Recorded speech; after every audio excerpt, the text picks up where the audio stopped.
kolmas. Ja tuossa hän ryhmässä eli luokassa kolmanneksi Matias Kauppinen, Jonne Halttunen ja Subaru.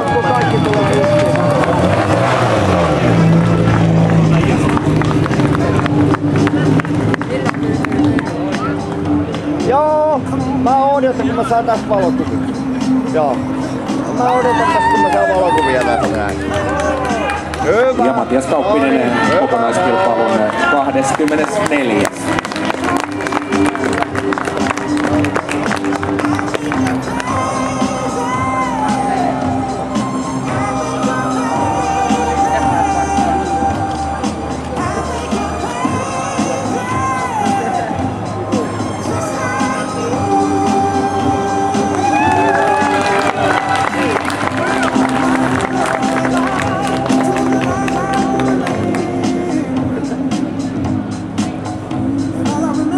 Ja edelleenkin muistutetaan, että sitten kun me olemme saaneet kaikki autot tästä lavalta läpi, niin saman tien lähtee sitten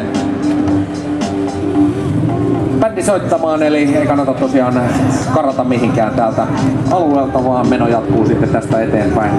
Jos mahdollista vielä entistäkin vauhdikkaampana, kun seuraavaksi otetaan sitten luokan 3-4 Gesburger, Miikka Teiskonen, Hollanti ja Suomi ja Subaru.